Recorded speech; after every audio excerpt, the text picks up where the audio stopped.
Leopold II of Belgium, now known as the Butcher of the Congo, caused the deaths of an estimated 10 million Africans during his conquest for riches. Leopold claimed the Congo region due to its abundance of natural resources. However, to get these riches back to Belgium, he forced millions of Congo Africans to work as slave labor in his makeshift camps. Reports of flogging, mutilation of body parts, and death ran rampant, and while Leopold never set foot in the Congo, he ranks as one of the worst in history due to the violence he created in Africa.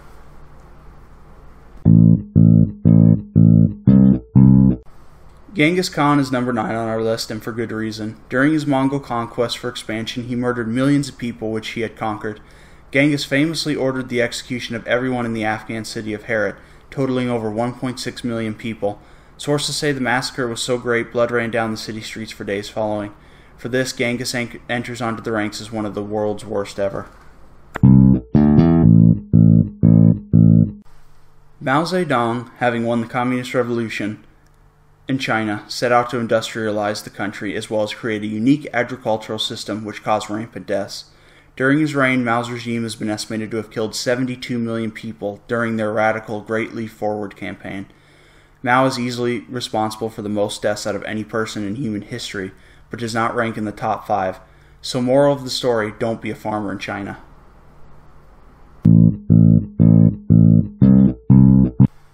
The Roman Emperor Nero was 7th on our list. Nero never really wanted to be an emperor of Rome, but rather a musician. He famously burned Rome to the ground while playing his lyre, claiming Romans did not appreciate the art of music. He blamed the fire on Christians, which brought savage reprisals against the religion. When Nero's mother and wife tried to shift his focus back to the Roman Empire, he had both of them murdered. Needless to say, don't mess with a musician, especially if his name is Nero.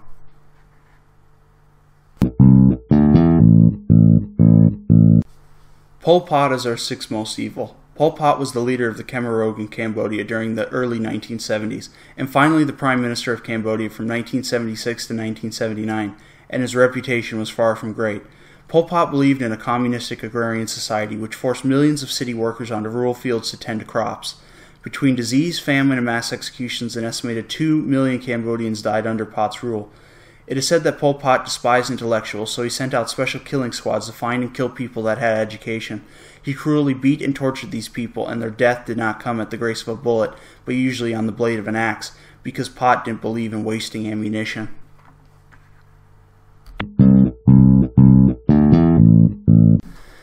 Vlad the Impaler is number 5 on our list. Vlad is the man behind the story of Dracula, so any stories revolving around him cannot be good, and they aren't. During his reign, Vlad killed tens of thousands of his own people by impaling them on stakes.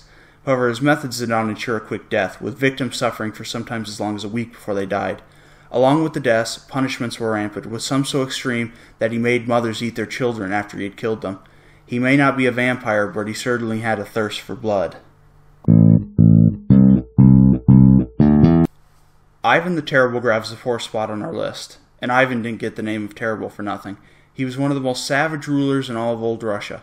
During his rule, thousands were executed and tortured daily in front of himself and his son. On one occasion, the pregnant wife of his son wore too much exposing clothing, which prompted Ivan to cruelly beat her, making her lose the baby. In a fit of anger, his son confronted Ivan, causing Ivan to strike the young man on the head, leading to his son's early death. Not exactly a loving father-son relationship, is it?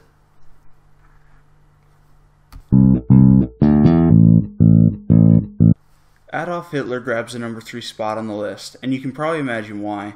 An avid warmonger and anti-Semite, he used his immense influence in Germany to push the country into the realms of total war and mass genocide.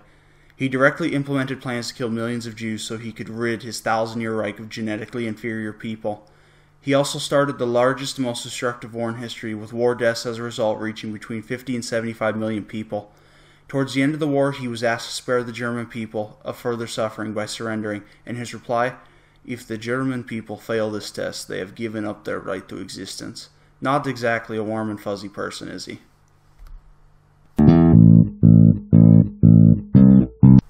Yes, you may be wondering why Himmler grabbed the 2nd spot. Well, let me explain my reasoning. Many believe that Hitler was the creator of the Holocaust. This is incorrect. Heinrich Himmler, along with his secondary Reinhard Heydrich, were the masterminds behind the final solution of the Jewish question. In short terms, if Himmler and Heydrich had not been a part of the Third Reich, the Holocaust may have never happened on the scale it did. Himmler was also a staunch anti-Semite, having long-standing hatred for the Jews of Europe, which he considered racially inferior.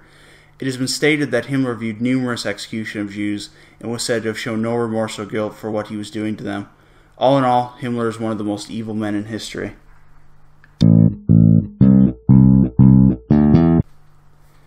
It's no surprise that Stalin is the world's worst ever.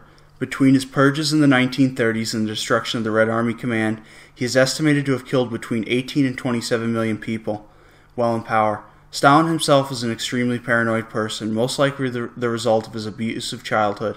However, his paranoia was so bad he even had his flesh and blood sister sent to a Siberian gulag, in which she was not released until his death in 1953. Usually big brothers are supposed to get you out of prison, not put you into one. Just saying.